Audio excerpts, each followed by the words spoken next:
Hey, what's going on, my friends? Welcome to another live session. You know, most of you know me. My name is Victor Odo. I'm here. I'll be your guide this evening or this morning, and what I'm going to do now is just wait a little bit for people to hop on. Okay? It's good to be here. Once you guys, if anyone's there right now, would you mind just saying a quick hello or just letting me know you can hear me okay and the sound is okay?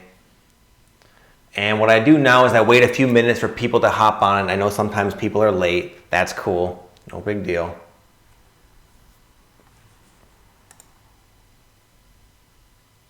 All right. Looks like there's some people on. I see 12 people from my end. If you can hear this, please just leave a comment or something, just so I know you can interact with me. Oftentimes there's a bit of a lag. Oh, there we go. What's up, Tinsley? Eva, or Ava? Corey, what's up, brother? Maurice, Zen Ren, what up, Zen Ren? August, beautiful. Mary Alice, welcome back. Just long time no see. Jackie, what's up, Jackie? Marianne Blair, hello. Lori, hello, Lori.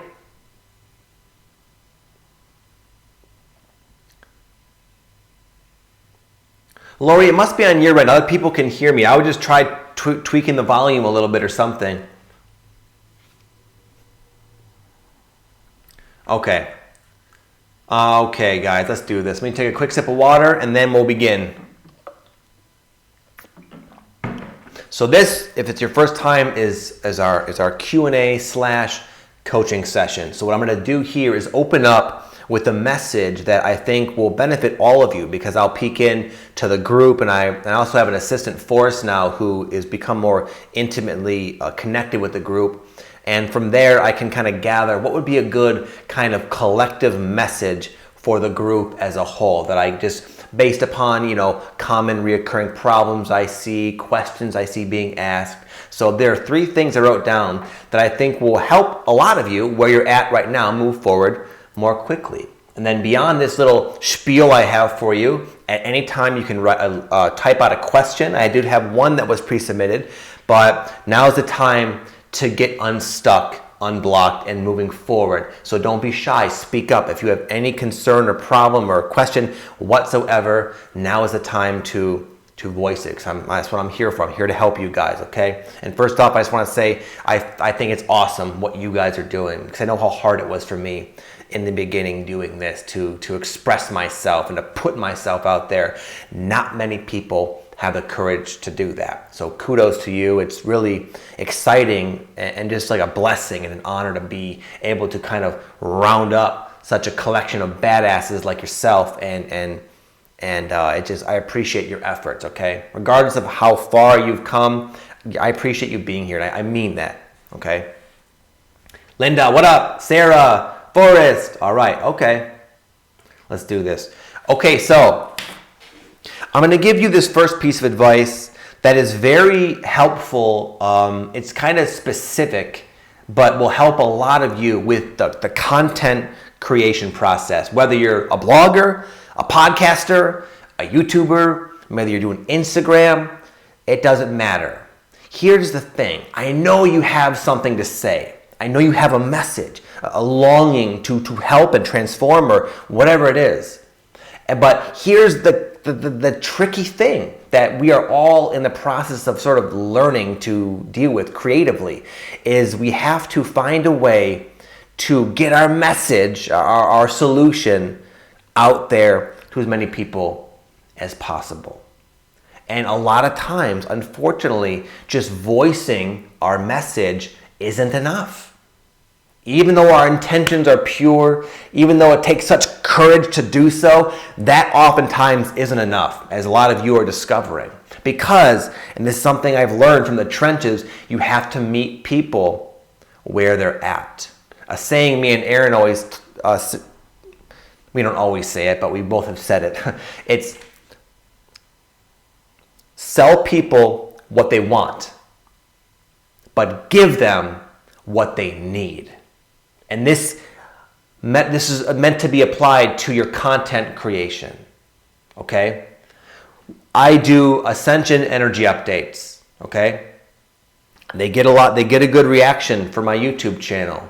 But what I really want for the audience is very different than just giving them the predictions. I want them to empower themselves. I want them to really have the courage to heal themselves. So I have this sort of message, but I found a way to funnel it into a very attractive title and topic where a lot of people are at, well, they're interested in the energy update. So they gather there and I give them what they need. I lure them in with a flashy title and a neat little thumbnail, big shift coming, and then I give them my message, okay? If I was just to give them my message, then it'd be crickets. People wouldn't show up. So the way you do, and I'll give another example with Forrest. He's an assistant. He's been a long-time member. He's as passionate as a person I've ever met about meditation. Meditation has changed his life, and he's a very tuned-in, grounded, present guy. And he wants to help people with meditation. And he's made all these different types of videos, but you know what? Where people are at, he's discovered after a lot of experimentation, is they're interested in astral projection. That might be something he's not like super excited about, but guess what? He makes all these astral projection videos now that do very well, and then he gives the audience, his perspective. He gives them what they need to hear, okay, by meeting them where they're at. So I hope that made sense to you. I know it can be tricky creating content that gets a lot of action, a lot of response, but the trick is to say, what do they want? What do they want to hear about? Fine. You might not think that's what they need. Well, guess what? You lure them in with what they want, and you give them what they need. It'll make you, that mindset will help your content creation strategy be a lot more effective. Instead of just sort of giving them what they need and kind of shoving it at them, hoping that they're receptive, which oftentimes they're not. Okay?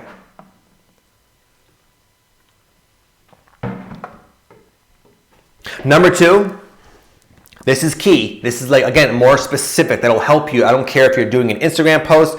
It doesn't matter what it is. Even on a course, even some kind of paid for thing. You have to have a really, really good introduction. People,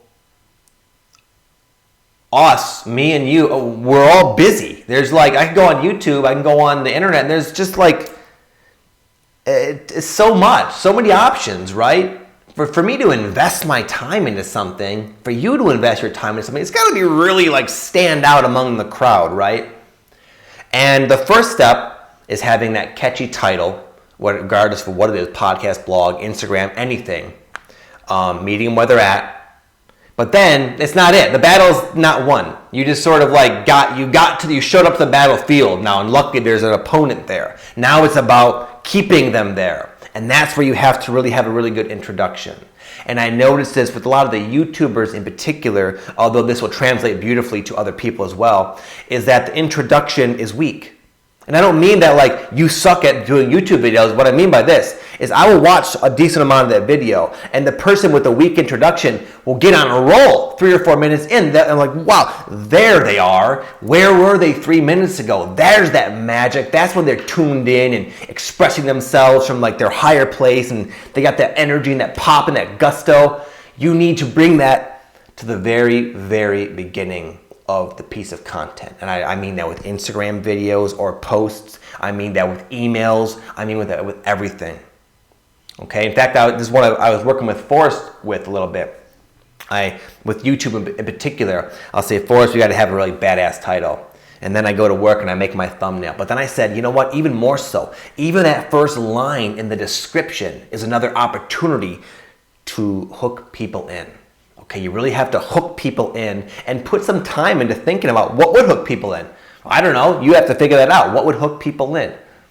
And you think about that. A lot of times I've had amazing videos, but they don't do well because the introduction wasn't as good. Okay?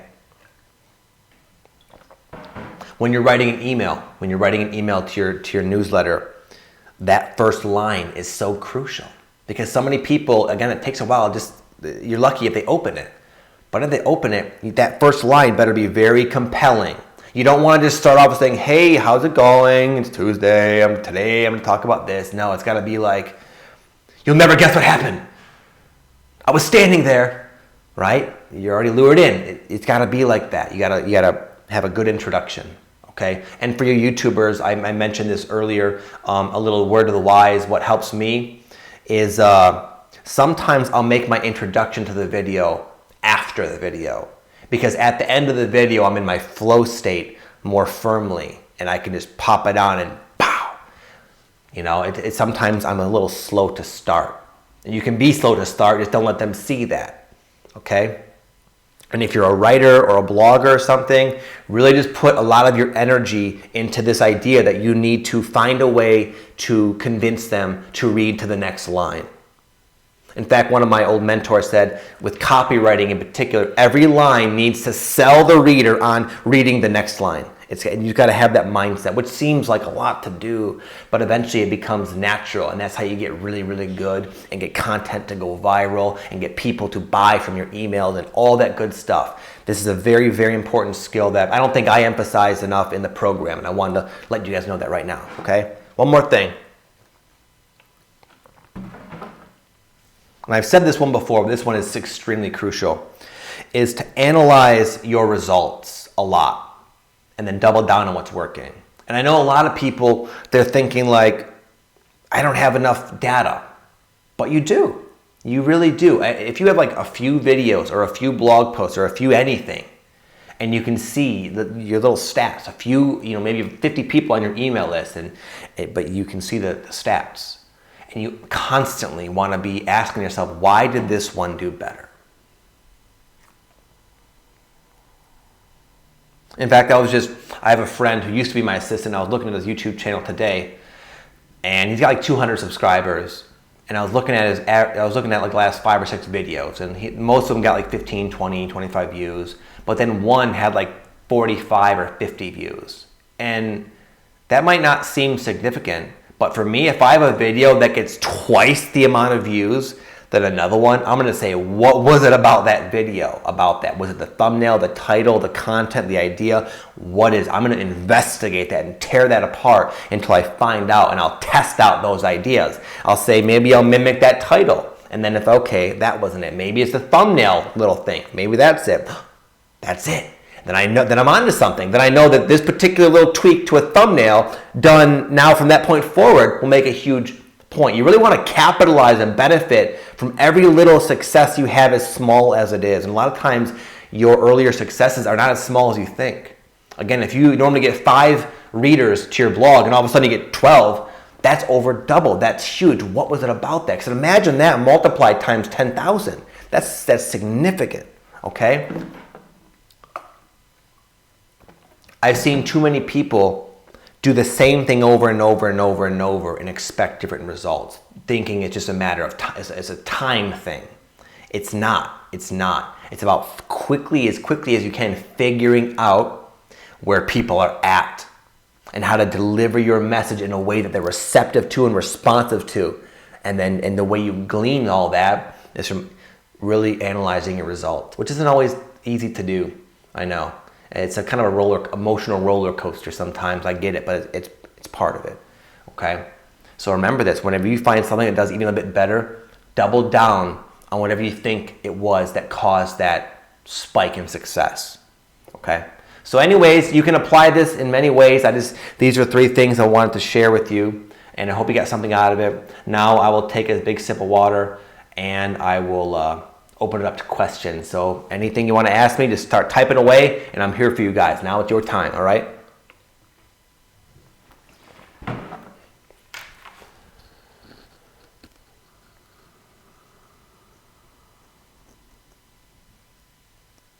That's a great question, Irene.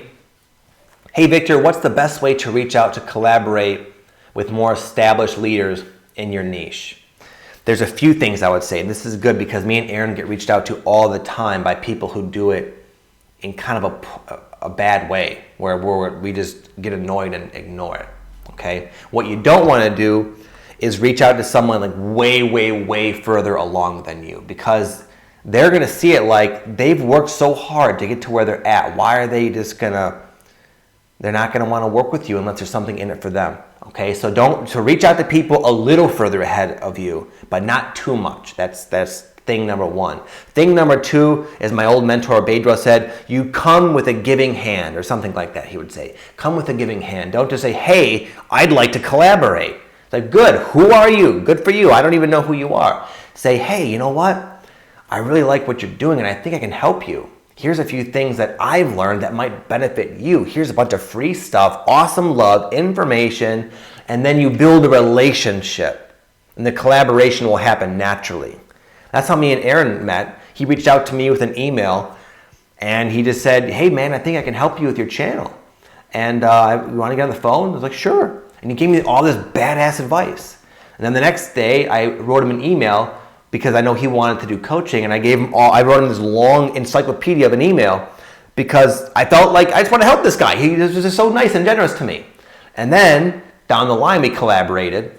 So that's the way you do it. You build a relationship. You come with a giving hand to people slightly ahead of you, or even a decent amount, but not too far, and then you show them love. And you give them a reason. You understand their perspective. The further someone is along, the less likely they are that they even check their emails, let alone are going to take an hour out of the day to do a podcast with something where you have like 2 podcast episodes. You got to kind of pave your own way a little bit. Show people that you're doing the work and you're trying your best and you're really putting in the groundwork, and they might say, you know what? This person's going for it. I like their message. They're clearly serious about what they're doing. They hooked me up. Then I'll consider doing a collaboration with them. So that's like the mindset, okay?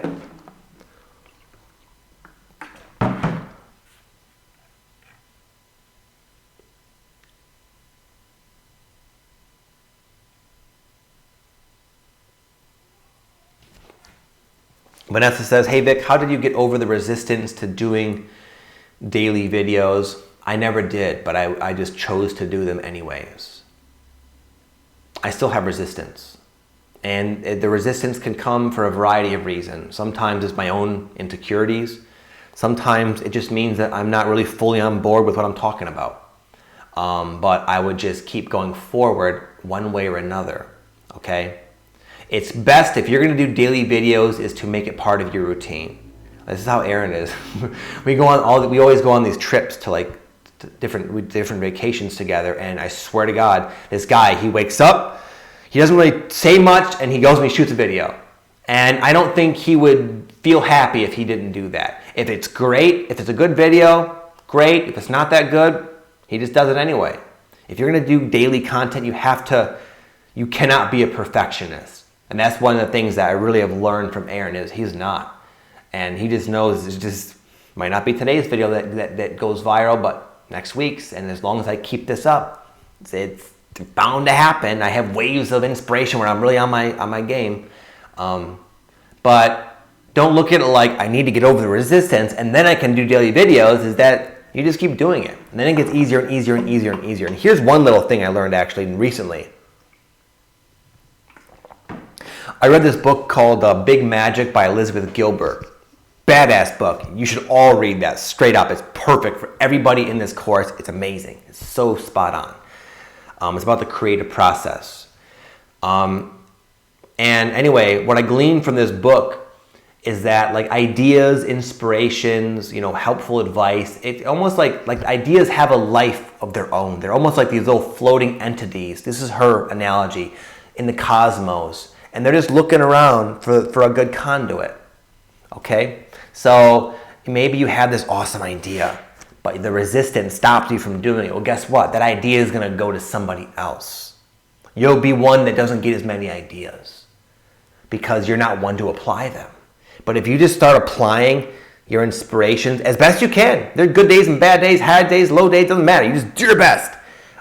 I promise you, you will not have a shortage of inspiration. You will not have a shortage of ideas because the cosmos will see this person's a great conduit. We can just drop this in their mind tonight, and tomorrow morning it'll be out there in the world expressing itself. So be that type of conduit. Be a prolific conduit, and the ideas will come. And once you get to that point, then the ideas become that they do have a life of their own, and you don't have to really be so personally invested. You have to just sit back and let the ideas flow through you. Okay, I know it sounds woo-woo for some of you maybe that don't watch my channel, but that's literally how it is. Okay.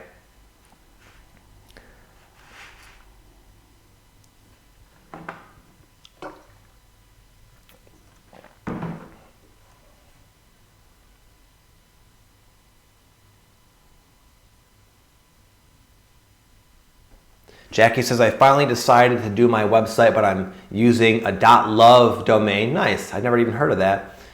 But I'm having issues hosting it with HostGator. I'd host with something else. You know, there's many. HostGator's not the best. I did the tutorial in the group because that's what I use, and I can show you exactly how to use it, and it's reliable. I've never had issues to this day, and it's fairly inexpensive. But I would experiment with a different hosting software if HostGator is unable to do it. Okay, the best way to deal with these kind of things sometimes is to like reach out to a person. I have had issues with HostGator, not that it was their fault, but just different things I didn't understand. And I just typed into Google, HostGator phone number. And I called the phone number, and then they're like so helpful. They know their software, they do exactly what to do, and I was like, oh, well that was simple. So sometimes the most efficient way is to reach out to a person if you can. Reach out to the support team. That's what they're there for. Any of the things me and Aaron recommend, have some kind of support team in regarding software and stuff like that, okay?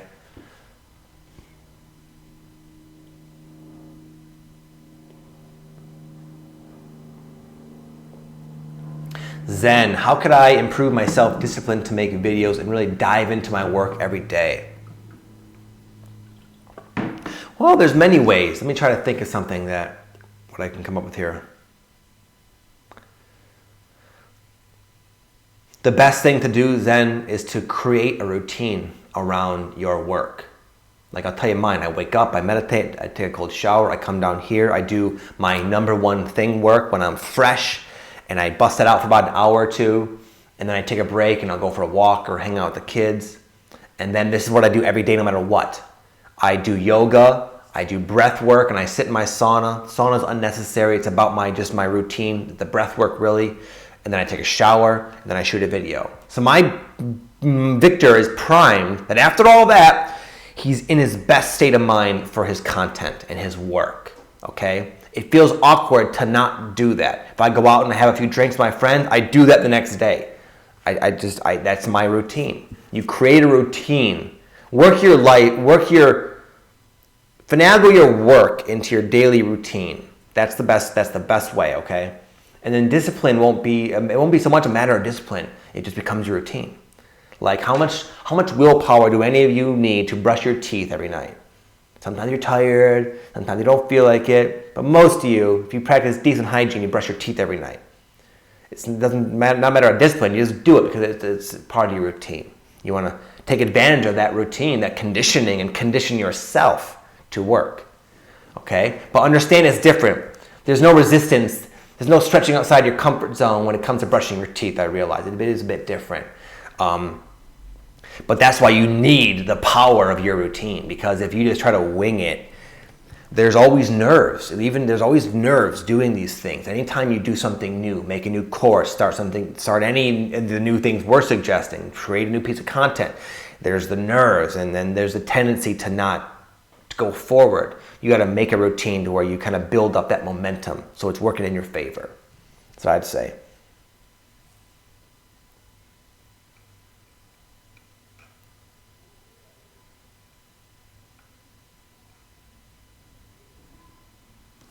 This is for Tinsley Thoreau. I live in Southern California, and I'm curious if you think that there is a spiritual significance to the earthquakes we are experiencing, and if that maybe impact the work we are doing.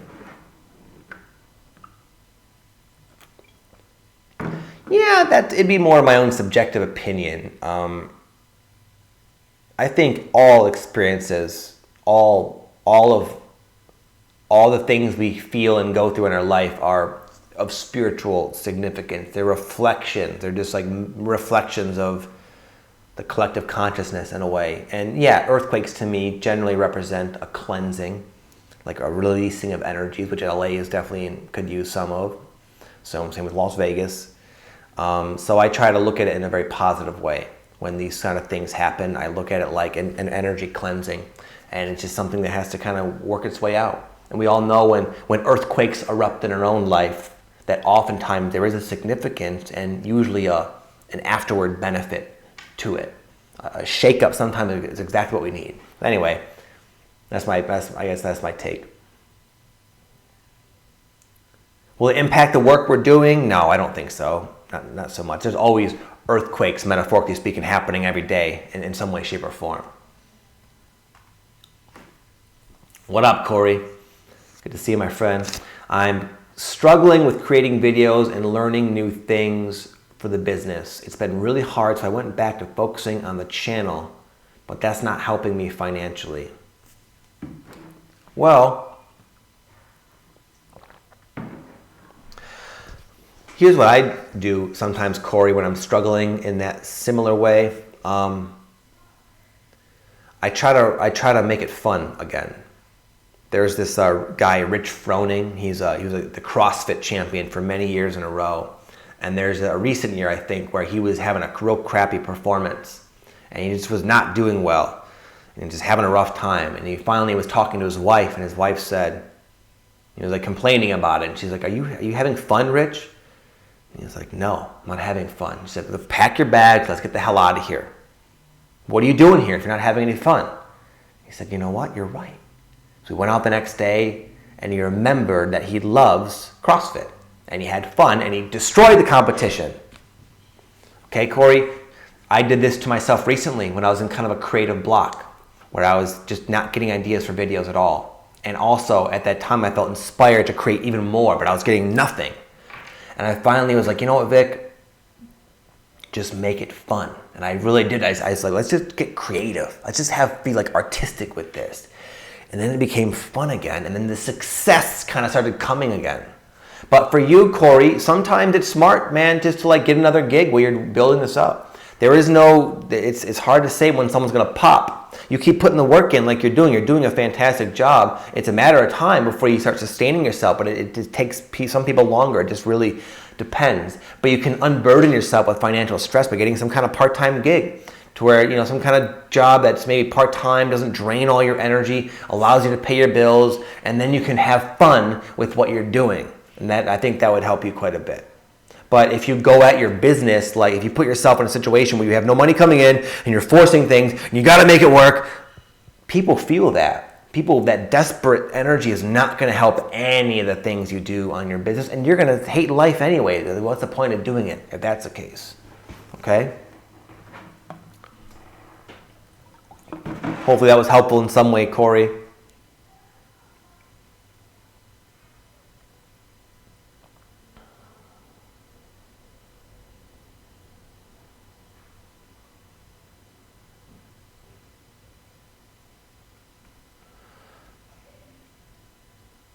This is for August. Hey Vic, do you recommend using social media for my novel I wrote? Like reading it out as a podcast or as a reader in front of the camera? I definitely wouldn't recommend reading parts of the book and turning that into a podcast episode. That would be a boring podcast episode or YouTube video or anything. But what I would do is build up an online presence to promote your book. Yeah. I talked to a guy the other day, like several months ago, and he spent like $10,000 and hired a book coach. He got this book out. And he sells like one a day on Amazon. He gives like $3 a day or something. And he doesn't have any kind of following. Now he's probably a great writer, but he doesn't have, nowadays it's important. So I would find some way, is what I'm trying to say, to have fun with creatively expressing, maybe like in a different form, the general essence of your novel in some way that's suitable for any of the social media platforms like Instagram, Facebook, YouTube, or a podcast. You could take a chapter of your book and think of like, how does this relate to my own personal life? You could like get creative with it. Try to like find a way to take that chapter and convert it into a really good podcast episode that'll maybe take on a life of its own and be different than your actual chapter. But the people who are wanting a podcast will be satisfied. And guess what? If they like that episode, they might buy your book. So I would do it, but not in the way you suggested. And if you want to be a writer, putting energy into your online audience is huge. And from my understanding, nowadays, publishers don't even look at you if you don't have some kind of online thing going. That might not be accurate, but I can see why, because they want to know that you can help promote it as well.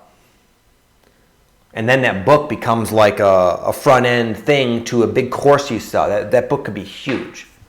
A lot of the big dogs have like book funnels, as they call them. So there's a lot of potential with that novel, but you got to build up the audience, okay? But don't do it in the way you said. I don't think that would work.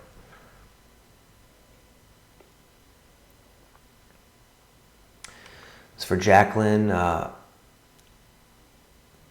has your confidence changed over time? Do you still face some of the same fears? I face a lot of new fears, because anytime any of us step outside of our comfort zone or stretch ourselves beyond our inner boundaries, we bump into resistance and fears and so forth. So I have new fears, new problems than I had in the past. Okay? But my confidence has grown a lot. You guys could probably just see it in my YouTube videos. And it's because I've been able to kind of prove to myself that I'm worthy of doing what I'm doing. I always had the heart and the inspiration to do it, but just doing it in spite of the fears, I've been able to prove to myself sort of mentally, logically, that it's working. Doubting yourself doesn't really make as much sense anymore, because look at what you've created. But to get to that point, I had to go forth in spite of my fears and blocks.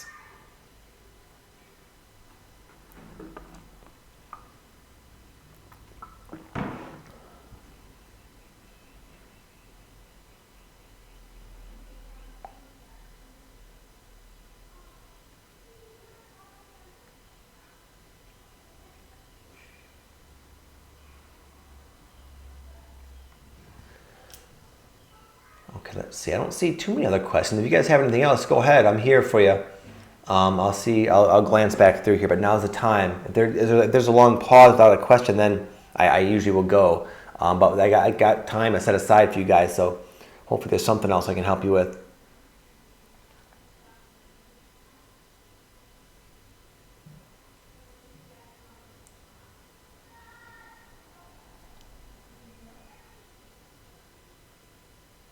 Let's see.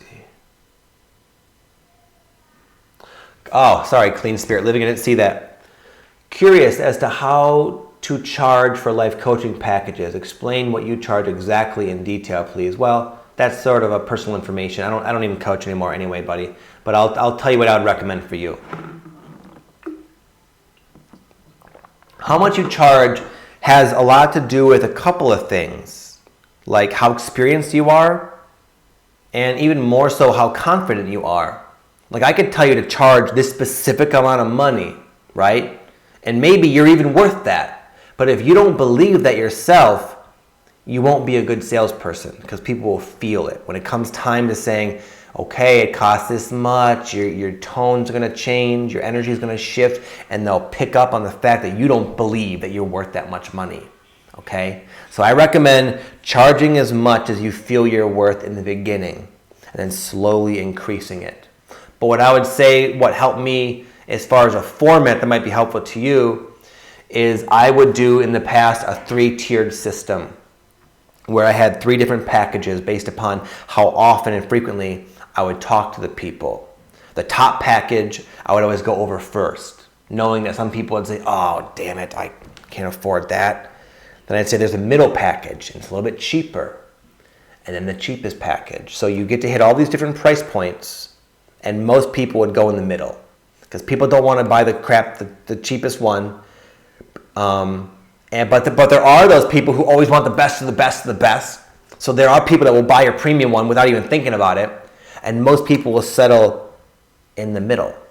So I would definitely recommend that. And another benefit of doing that is, instead of at the end of your sales call you say, do you want to sign up, which is a yes or no question, 50-50 chance they're going to say no, you say, here are the options, which one do you choose? It's a psychology thing. And then it's more like they start thinking about which one they're going to choose. And it's extremely effective for doing sales calls, doing it that way. But Clean Spirit Living, my prices have raised as I've gained more confidence in myself, as I become a better coach, and as I've gained a greater audience where I could sort of warrant that type of price because of the demand is clearly high. So you have to kind of start where you're at. When I first started, I wasn't charging that much, but by the end, I charged like over triple, and I had an easier time getting clients when I finally stopped coaching. So if you have anything else more specific you're looking for, let me know.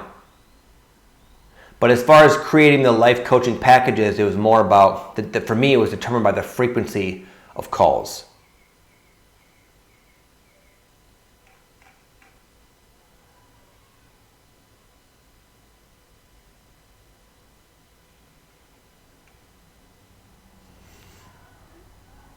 Okay, let's see here.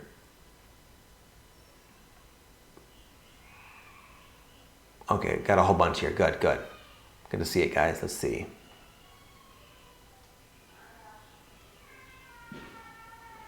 Irene says, Victor, how do we get clear and very specific on our ideal audience? I got feedback that my content should be more specific. Thanks so much, Victor. Irene, I want you to post like a link to your YouTube channel or blog right now, and I'll look at it real quick for you, and I'll tell you what I think. I don't know if I gave you that advice. I don't remember what you're doing. But how do you get clear? Experimentation. It's you could do your best to guess in the beginning. I want to talk to guys between 25 and 45 about bodybuilding. That's something, and you start there. And then you have a bunch of videos, and you realize from that first piece of advice that some topics do better, and you realize, what? People really love hearing about my diet vlogs or something. They're getting way more. Then you start doing a lot of diet, like the diet vlog person within that niche. So you narrow down as you go. Like for me, in the beginning, it was just spiritual awakening, all these different spiritual awakening things. Now I know that full moon videos do good, new moon videos, eclipse videos, 7 signs you're this or that. I was able to kind of dial in more specifically, but only through that experimentation, okay? Let's see if you posted anything. Yeah, if you post your channel, I'll take a look at it. I'll try to remember to look back at that, Irene.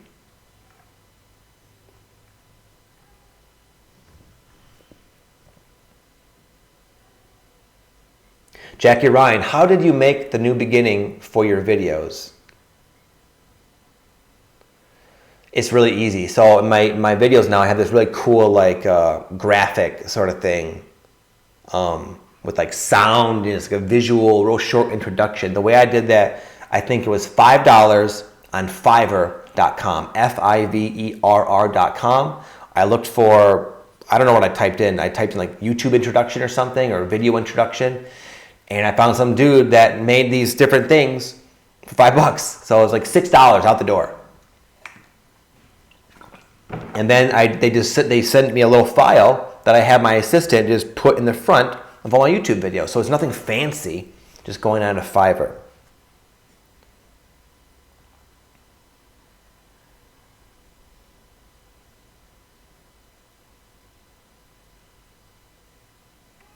Clean Spirit, how do these packages look exactly? Well, exactly this. I had Plan A, which would give them a call every week. The first week was 15 minutes. The second week was, the first week was 30 minutes. The second week was 15 minutes, and they would alternate. So 1 week would be for a half hour. The next week was 15 minutes. The next week is a half hour. And they would get a call every week regardless. That was Plan A, the premium package. Plan B was 1 30-minute call every other week. Plan C was 1 30-minute call once a month. Okay?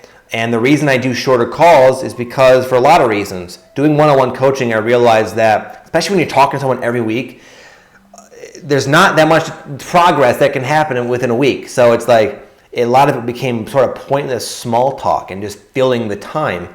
It became kind of redundant. So I shortened the window there. It also makes the perceived value much higher. Like I would charge like X amount of money per session, but really it's only a half hour. So it's almost like double, because a lot of people just decide to do an hour for some reason, this hour. And then it's like and then like you either charge a huge fee per session, or you're not getting as much as you could be if you're doing shorter sessions. You know what I'm saying?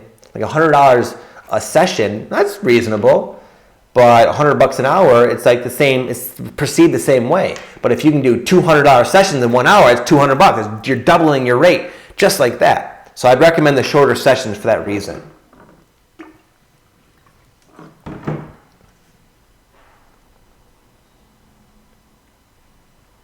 For me, I didn't take any course. Lucy says, did you take any courses on coaching, or is it intuitive based? Well, I didn't take any courses for awakening coaching, which is what I did in this conversation, but I have been a coach my whole life. I was a personal trainer for about 10 years, so I really was good at working with people and reading people and giving advice and knowing what people needed to hear. So, and I did have training for that. But here's what I recommend about training. It really just depends on what you're doing, obviously. A lot of times it's good to get a certification, not because it's going to necessarily teach you anything, but because it gives you that confidence to apply what you already kind of know. Even when I was a personal trainer, most of my advice came from stuff I read online and things like that, just my own personal experience. I didn't memorize all the different scientific stuff from the schooling. That very rarely did any of that come into my actual practice. Okay? But having that certification gave me the confidence to go out and apply for jobs and feel like I was worthy enough to give advice. So with the awakening, I just felt it. I just felt like I know I can help these people. I don't need some stupid certification. There isn't even one that would even work for me anyway with what I'm doing. It's kind of a new thing. So you just got to kind of weigh all the different options there, okay? And go with what works for you.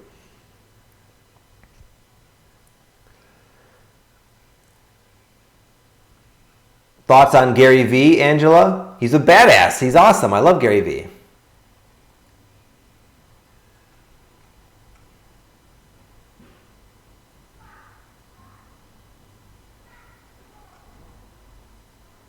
Yeah, Lucy says, I do Reiki and I'm intuitive, but I see a lot of people taking courses. I think it's smart to expand your education in some way, shape, or form. Like, I'm constantly learning. I'm constantly listening to audiobooks and reading. If you come to my house, people always say, damn, Vic, you have a lot of books, bro. Every room there's a bookshelf. I'm always educating myself. Sometimes it's formal. I just bought this like formal course yesterday online, this fasting thing. So I'm going to start fasting and practicing these new principles. It was a course. It was a formal thing. You always want to be learning. It'll just make you a better, more interesting person, make you a better coach. And it's also just smart to invest in yourself when you're an entrepreneur, especially.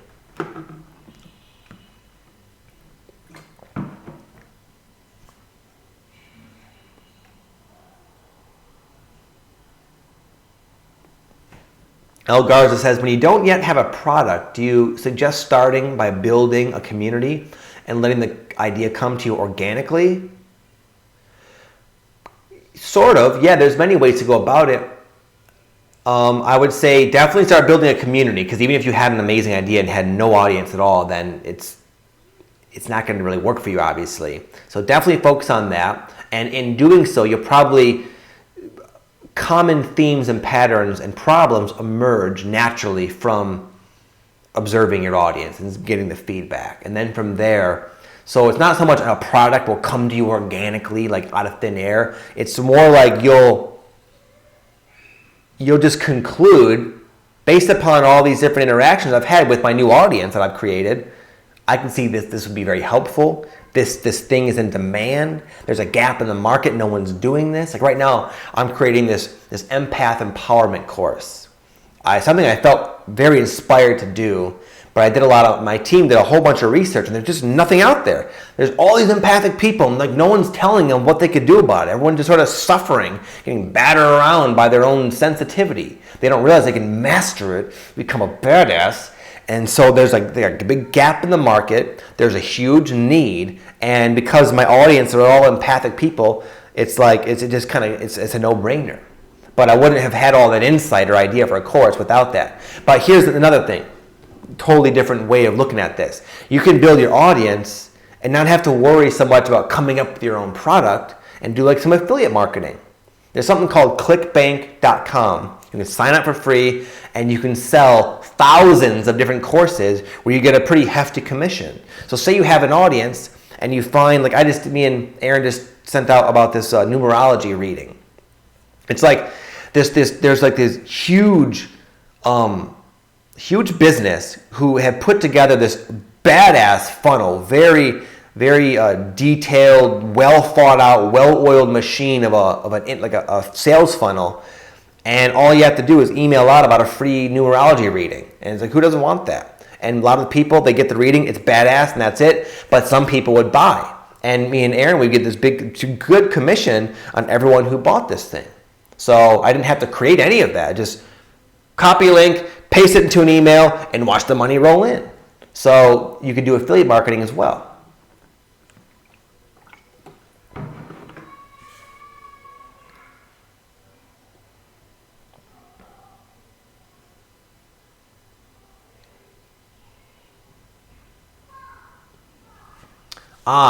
Good question.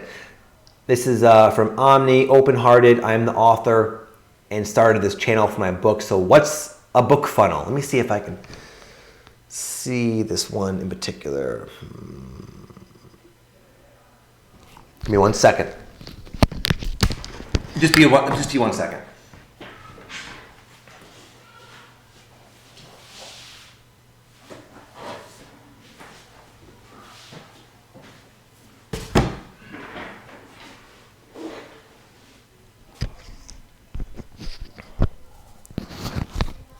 So this is a great way to go about it if you're an author. Now, this might not work for you if you already made a book, but maybe something to consider for your next book. This is a book I bought a long time ago called .com Secrets. It's awesome. You guys should all read it. In fact, it's all about this stuff by Russell Brunson. And this is a book that you can get for free. You just have to pay for shipping, which is like $10, so it's not even free. But there's these ads that come up that say, hey, get my free book. It helps with this. You pay the shipping. It's like $8 to $10. And then this whole book is full of value. In fact, you see there's pages like marked off and stuff, but it also gets you on his email list. It gets you to be aware that he sells this software called ClickFunnels. There's a whole chapter about it, kind of. And if someone's going to read this and your entire book, they're going to be like a super fan. So if you have anything at the end of your book that you sell, like a $997 course, or you do retreats or coaching or just affiliate products or something, they're going to be the people that will buy from you. So this book isn't like this is your front end offer, but all the money comes in from the back end. Okay, and there's many ways to go about this. For you, it could be very simply a way of getting people onto an email newsletter. And you're a writer, obviously, so you'd be awesome at email marketing. I would focus on that. And now you have this list of some people that you got from your book who are super fans, and then you pitch them the affiliate products. You sell them your courses. You book out your retreats. You do all this stuff, and the book is the front of that funnel. Now, there's kind of an ethical way of doing this, and sometimes people who do this, their book sucks. Their book is just one massive sales pitch. I'm going to be doing this, but I'm going to have a good book, and I'm sure you want to have that too. So I'd recommend doing it with in a heart-centered way, but just know that that book has it's a lead magnet. It's potential to get you a lot of other types of revenue from that. So that's what I mean by that.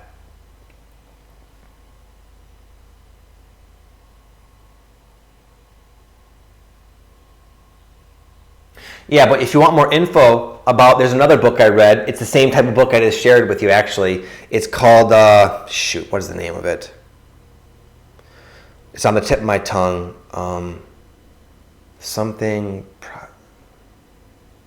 Publish something profit. What is it?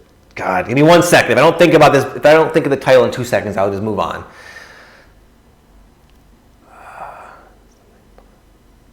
I would go on Amazon and type in these two words: publish profit. The name of the book is Something Publish Profit, or publish something along those lines. There's a whole book that tells you how to make the book funnel. I read the whole thing, and I'm going to do it one of these days. And that book in itself is an example of the book funnel, because at the end they recommend their company, that kind of thing. So that's the gist of it.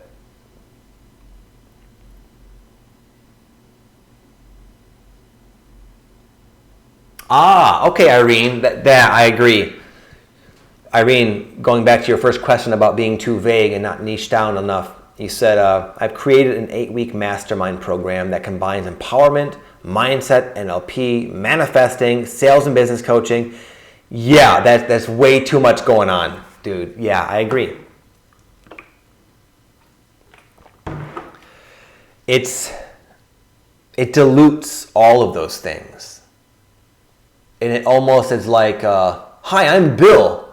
I'm trying to think of something funny. Like, if you had like a plumbing issue, your toilet's flowing out or something, would you go with Bill, the jack of all trades? He does roofs, he does kitchen sinks, he can replace your front door, and he does plumbing. Or would you go with Bob the plumber? Bob, the 20 years experienced plumber, he loves plumbing, he reads plumbing books every night. I want Bob hooking up my toilet, right? You don't want someone who just, NLP, manifesting, how good could you be at all of those things? They're gonna wonder, okay? So yeah, that's way too general, way too, yeah. Thank you, Forrest. Yeah, Publish, Promote, Profit is the name of that book I was thinking. But Irene, yes, I would focus on what you're the most passionate about out of all those different things and emphasize that. Now, here's the nice thing, Irene. Here's the good news. You can kind of do all of that. You can do everything.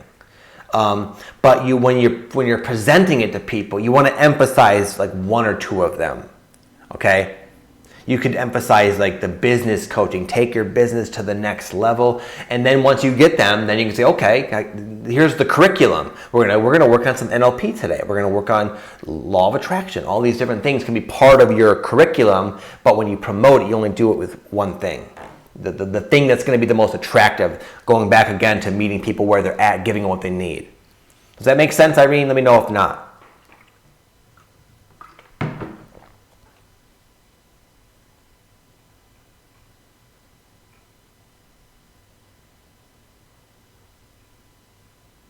Yes, Irene, you can merge everything, sell one thing though, okay? Because people just get confused and scattered and they're not going to want all that. Okay, I didn't see any more questions. I'm here, man. I feel like I'm having fun with you guys, so keep asking away. I'm going to go see if I missed something. But if I don't see any of them, then I will go if there's no questions. So now's the time if you guys have something you want to ask.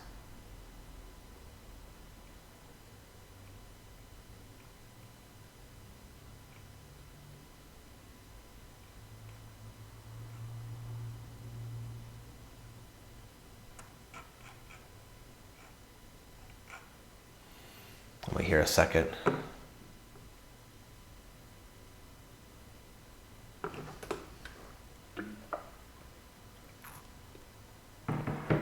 Well, I enjoyed myself, my friends. I think you guys all had some really good questions, and I think a lot of the questions really demonstrate that you're really tearing into this. And if some of you aren't, some of you are brand new and you feel overwhelmed, that's normal. There's a lot to it.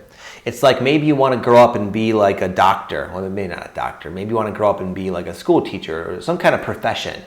And imagine if you got to college and you just saw these freaking, all your textbooks for the next 4 years all just scattered on the table. Coming to a session can feel like that, okay? But just know, it's just a matter of you read one book at a time. And eventually all the stuff and references I said will start to click and make sense for you. It might take some time. And then once that starts happening, you start coming up with your own ideas, your own ingenuity, your own intuition, utilizing all the things you learned before you know it, you're this mastermind and you're investing in something extremely wise to invest in, okay? It took me a few years to teach myself, more than that actually if you include when I owned a gym. But anyway, X amount of years to learn this, but now it's like I got an amazing career. I'm going on vacation Monday for like the second time in the last 3 weeks, and I can work from there. It's just, this is so worth the time, worth the pressure, worth the anxiety, all this stuff. It's part of it, but it's such a worthy outcome. Just don't stop. And also know that it can feel overwhelming in the beginning, and that's totally normal. What will happen is some of the things that went over your head today, when you hear it the next session, I remember Vic said that, and it'll start to click with you. And you'll start putting this puzzle together in your mind over time until it makes sense. And you go, aha, I got it. Watch out, world. Oh, thanks, Forrest. Yeah, do you recommend, sorry, Lori, I missed this. Did you recommend Pinterest as a way to drive traffic to your YouTube channel? Yeah, you definitely could. Another thing you could do is use Reddit. Reddit is like a big blog, I think, or something like that, a forum or something. Forrest uses Reddit all the time, and that's a good way. Yeah, use whatever works to promote your YouTube channel. Or if Pinterest is your biggest audience, then use YouTube to promote your Pinterest. But you always want to cross promote. Yes. And I don't have personal experience with Pinterest, but I do know people who use it, and they say it's super helpful. Really, it's really helpful for blogs, from my understanding. I know I'm friends with the Melanie Beckler from Ask Angels, and she has like a huge blog. I think if you type in the word angels, she's up there. So it's huge. And I know she uses Pinterest a lot to drive traffic to her blog. But yeah, Pinterest it's very effective, definitely.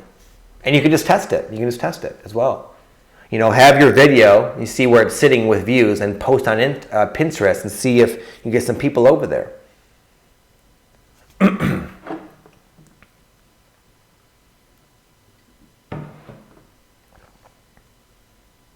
Marianne, did you test things out with a small groups of people ever before doing videos online? Not really. No. I started going online. No. I would say if anything, you do it the other way around. You test it online and then you see if it will work for other people. You know, I have this audience now, and now I work with a small group of people in a retreat setting. But not saying you couldn't do it that way. It just depends on your motive. You're just trying to avoid the pressure of going online. I say go for it, Marianne. Because there's really no ill results if you try something online. And so what? Say people, even worst case, I hate what you said. Okay, well, I'll say something else next time, you know? So don't be afraid to test something online.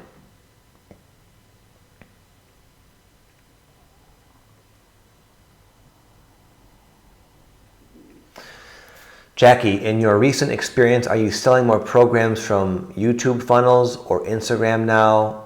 Are more people finding you from Insta or YouTube now? More people are finding me from YouTube. I grow faster on YouTube, but I sell most of my programs from my email list that I generate from YouTube. I use Instagram in a different way than most people. I use it to kind of build connection and credibility in an audience. And there are times I'll use it to sell things, but rarely, because right now my focus is on growth with that. But eventually there's a lot of ways to use Instagram to sell, but oftentimes a good way to use either of those is to send people to your email list, and that's where most of the money is made. But they're both powerful. It also depends on you. I'm having success with both Instagram and YouTube, but I didn't have a huge blog reading following.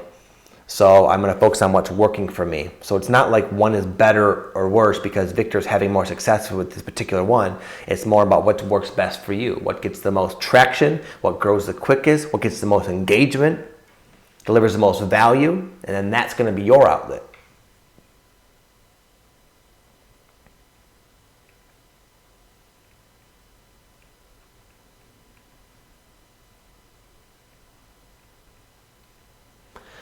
Matthew Perry, can you describe the breathing techniques you use? I've heard you mention it before. I use a few different ones. Forrest knows, I've taken him through them. I use something called a Kapil Bhakti technique. It's like, you just look it up. It's tough to spell, but it's a Kundalini yoga technique similar to the breath of fire. I use the Wim Hof technique, and then I do the breath that people do whenever they go to any Bikram yoga class, which looks kind of like this, where you're like, honestly, you could Google right now 5 awesome breathing techniques and pick a few. It's more about get the breath in your body. I heard this the other day from this certified health nut YouTube guy. He was going over his Wim Hof technique, and he was saying, I don't even do this all that great. I'm not a pro at doing this, but I don't care because the oxygen, the air is what does the magic, does the work. So you could literally just take 6 breaths right now. I dare any of you like this.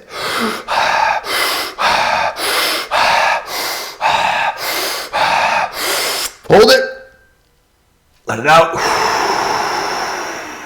Hold it. You'll feel amazing, man. It's just the breath. It's about just doing it. But those are the 3 I use. I'm getting kind of weird on you guys today, aren't I? Let's see.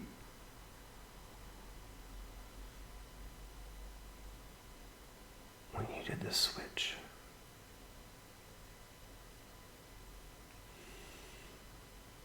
PM Clue wrote, when you did the switch, really flipped for you. I'm not sure what you mean by that. If you clarify your question, I'll be happy to answer it, okay?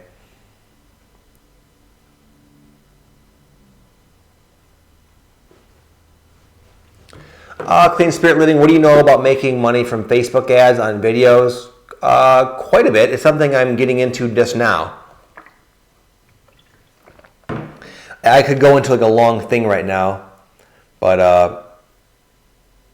I know a decent amount about it, but I've yet to really practice it myself. So I wouldn't feel comfortable giving like really concrete advice, but I know it's it's a big thing right now. A really good thing Facebook is used for is retargeting. So maybe I'm selling a course on my through my email list, and then I can do something called a pixel, where I track the people who have landed on my landing page, and then I can make an ad just for those people on Facebook that have already been on my landing page. Maybe giving them a testimonial or something, saying, hey, I saw you check this out, man. What's the matter? I don't see you inside yet. This is awesome. Here's 3 more benefits. Check it out. So the idea is to like start wide and narrow it down. So like for a video ad, you do an engagement campaign where you make just an ad, and then you can you get like a hold of all the people who watch that video.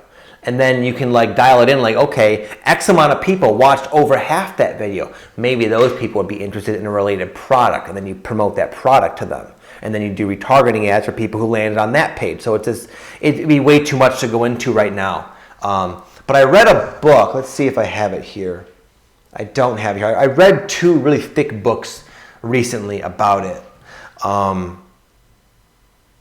I'd recommend, if you want to learn more, go on, watch this guy named I'll tell you right now, this dude named Kevin David or something. Give me 1 second here. I'll tell you a guy to follow.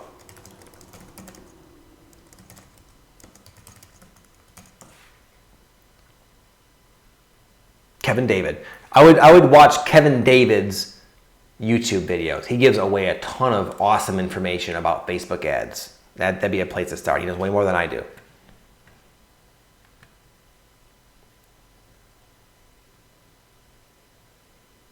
Zenren says, advice on how to not get hung up on the numbers, followers, subscribers, likes. It's tough. It's tough. I still do, honestly. So maybe that's helpful to know that I still get bugged by it. You know, it's a real high for me when something does well and sort of like gets a lot of traction, an unusual amount of engagement or something. And then it can be a low when you can't, of course, sustain that. So it's like we're on this boat in a rocky ocean getting really depressed every time we rock like this. It's stupid, but I still do it sometimes.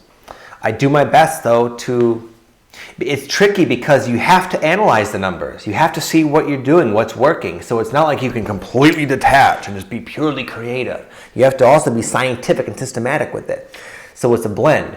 What I do is, knowing myself and how neurotic I can get, I do my very best to limit my exposure to my stats as much as possible and simply read them for what the information I need.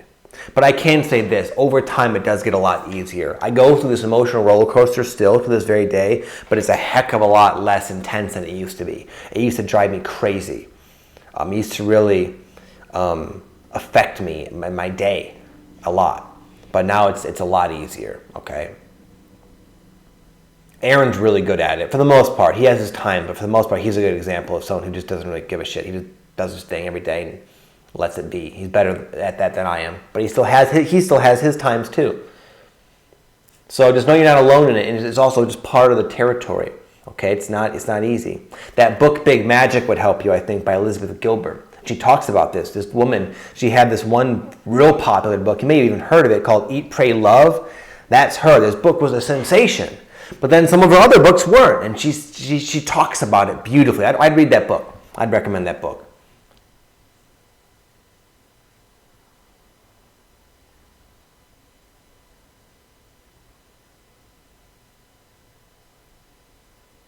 Oh, Clean Spirit Living. You meant as far as a Facebook ad promoting ads on an inspirational videos. Well, you could do that. The only thing is you want to be aware of your ROI, your return on investment.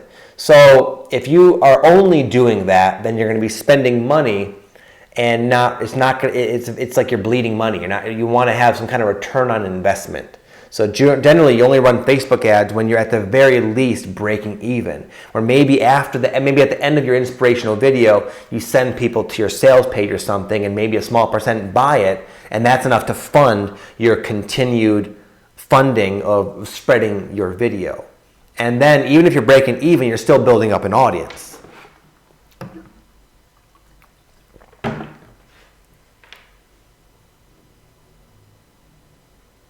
Yeah, if you feel like you're getting results with spending $1 a day on a particular video, then go for it.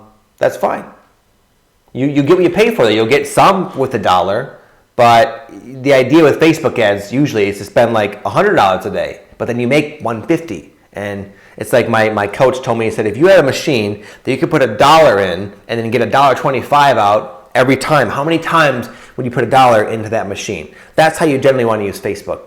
Okay, but if you're having success and you're building your audience a little bit and you don't mind spending $1 a day without a return, then go for it for a while. But I'm talking long term. That's not going to be a wise long term strategy. Obviously, if you're going to be doing Facebook ads, you're going to want to. I would recommend learning how to do them where they're actually profitable for you.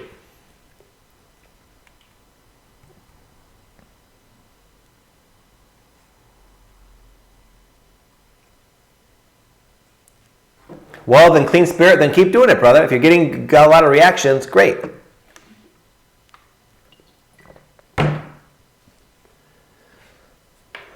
Victor, I think you should do a video on addiction and maybe thoughts of suicide. Your podcast was awesome, and I think a lot of people need it.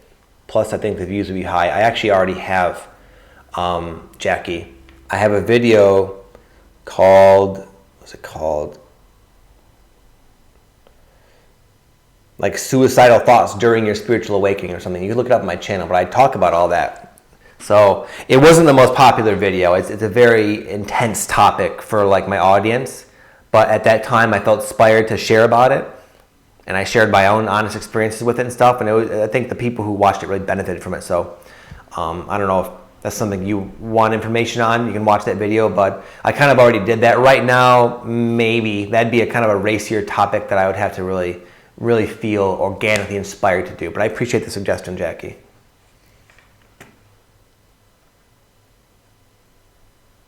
Nice, Corey. There you go. Cool. Corey's doing a video on it. Perfect.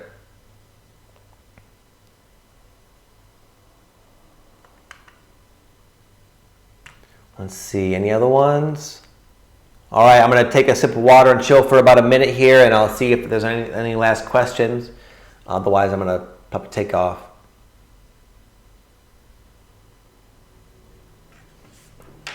I really enjoyed myself, my friends. You guys are awesome. You guys are really highly engaged today. It was a pleasure.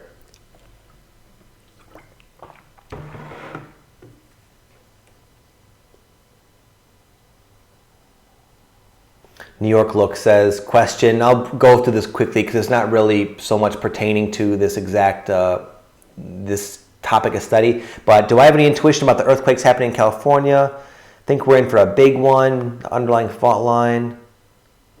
I'm not thinking about it too much, which is interesting because I'm actually feeling the shocks. In fact, last night I was sitting at my kitchen table and I had an earthquake for the first time 2 days ago for the first one, and then yesterday again, and like the whole ground shook a little bit and my lamp was sort of swaying. But no, I'm not thinking about it. I have like a general trust of what's happening, and if it was relevant for me to look into the earthquake, I would sort of feel intuitively guided to explore that. But for me, I'm just sort of letting go, and I'm not thinking too much about it. But I don't live in California, so that could be why.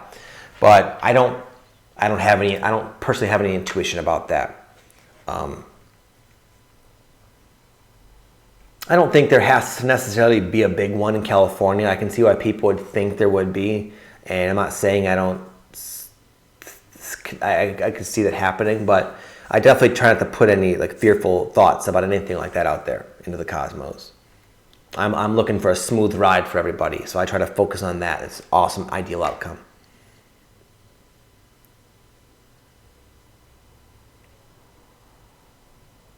All right, thank you for all the thank yous. You guys are beautiful. August, Lori, Marianne, Vanessa, Jackie, Lynn, all you guys, thank you so much. It was a real pleasure, and I can't wait to see you guys next time, okay? Have an amazing time. Keep on working at it. Keep on going for it. You guys are badasses. Until next time, namaste.